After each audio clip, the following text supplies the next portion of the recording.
All right, so welcome back, guys. Here is our second review of the day, and of course, that being William Byron's number 24 Martinsville race win version from 2022. One of his two wins from last year, one at Atlanta and one, of course, at Martinsville. So here's the box. Of course, it says William Byron. Once again, I'm really wondering why these race win versions contain the Hendrick Motorsports logos when all the others don't have their team name. But there you go. Same shit. Anyways, now let's get into the car itself. And a very controversial car at that. I think this is probably one of the most hated. I think this is probably the least favorite paint scheme from last year. Now, unlike other people, I have a different opinion. I actually kind of like the look of this car. However, though, the one for this year looks a hell of a lot more better than the one from last year. But anyways, though, let's go ahead and let me just talk about that here for a moment. Now, from a glance, it looks like a black car with green on it. Hell, people can probably say that this reminds them of the Kurt Busch monster car.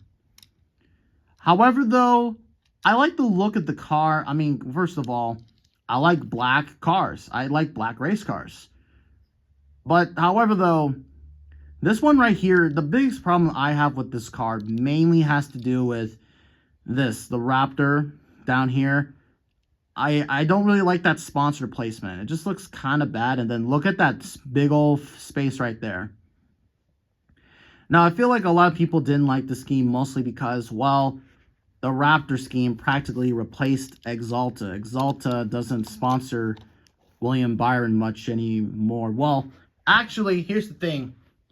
Raptor, and this is kind of, this is the funny thing when it comes to a lot of people, and that is they don't know that basically Axalta was at one point DuPont. Now, not the DuPont that's responsible for the chemicals and the one that spread all over in Ohio a couple years back. No, the coating system and all that sort of stuff. The paint coating system that Jeff Gordon had. Now, basically, in 2013, that part of the company turned into Axalta. But here, since the next gens can't not be painted, they decided to introduce another brand. Axalta decided to introduce another one of their brands, which is Raptor, right here.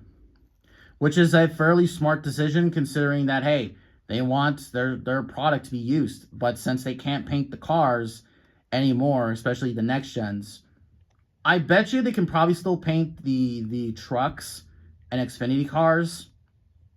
Maybe not. I'm not really too sure what the ruling is. But however, though, yeah, so Raptor is pretty much William Byron's new primary sponsor. Which, hey, I mean, hey, whoever pays the bills is pretty good. Now, as I said before, this car does not look as good as this year's version, designed by a lefty. So anyways, though, let's have a look at the sponsors here real quick. If you can read it, on the hood it says Raptor. On the front there is 24, Sunoco. ZL1, Hendrick Motorsports, Sunoco once again down there. Goodyear. NASCAR Cup Series number 24, Raptor. And the one thing that I really like about this scheme is the texture that's used. If you can't tell, it has a little bit of texture to it, which I actually kind of like. However, though, I wish it could be a little bit more seen on the car a little bit. But as you can see there, there's Raptor right there, William Byron.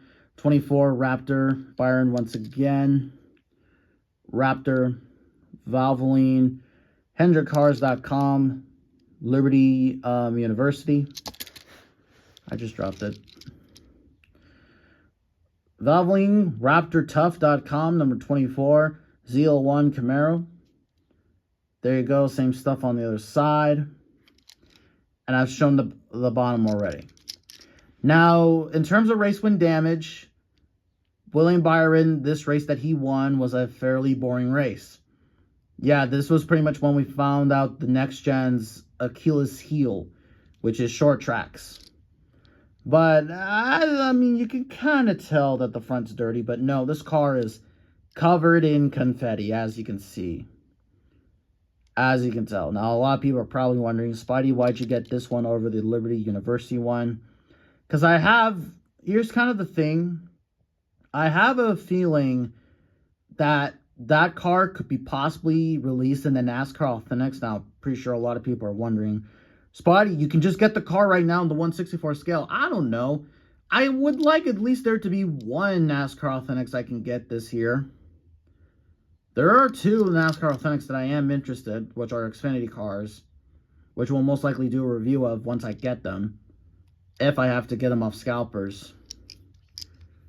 But yeah, not much race win damage, and like I said before, this was from a fairly boring race. Alright, let's just get it right position right there. And let's zoom it in right there.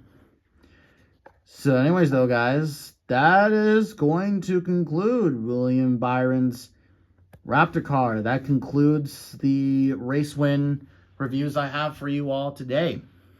And I guess just for comparison's sake, here is the Exalta scheme, which I'm going to miss this paint scheme. And that's unfortunate that it only lasts basically 2 years. Hey, hopefully that Exalta can sponsor Byron this year. Are they listed to sponsor him? I don't really think so. But as you can tell, yeah, it's a NASCAR Authentics. There's some paint chippings right there. And I've owned this for about a year or 2 years at this point.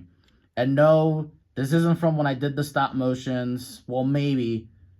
This was on the car. I can definitely tell you that these were on the car.